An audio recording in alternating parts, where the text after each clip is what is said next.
Cléty de Masterbeat.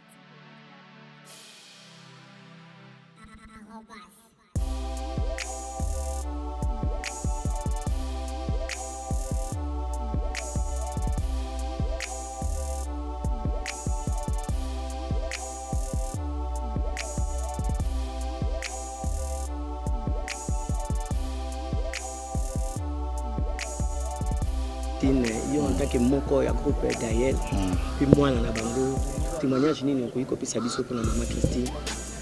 Maman moko rassembleur eza facilité ko perdre maman ya boboto boye, maman ya motema munene boye, maman ya compréhension boye.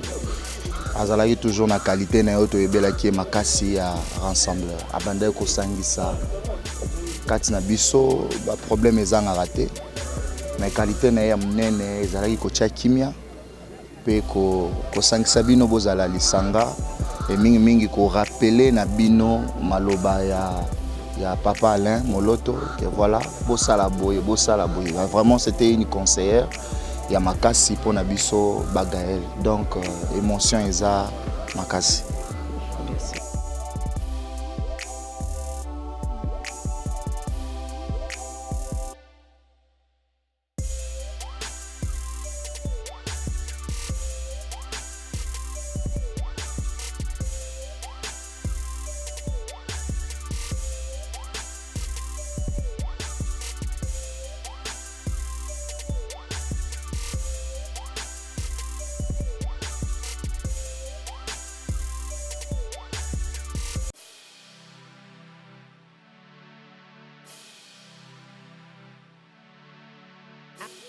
Cléty de Masterbeat.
Cléty de Masterbeat.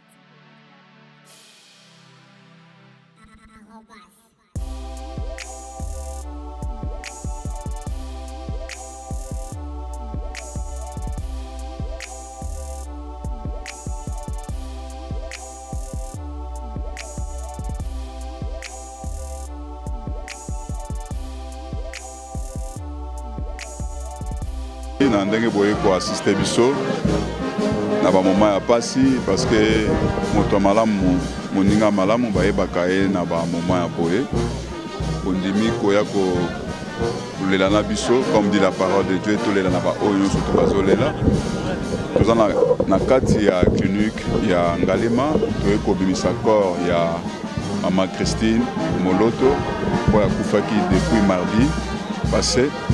Donc les londes toye kobimisa corps na e poto topesa ye ba dernier hommage na e tokende déposer corps na 16e rue. C'est pour cela que nous avons profité de signaler les artistes, surtout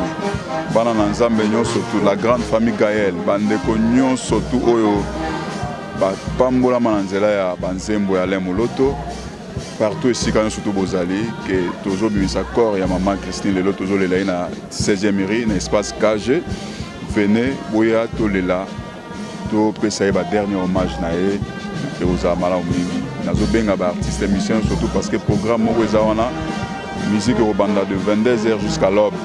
Bah artiste émission bande qu'on a vu surtout baya vraiment tolela na famille Gaël.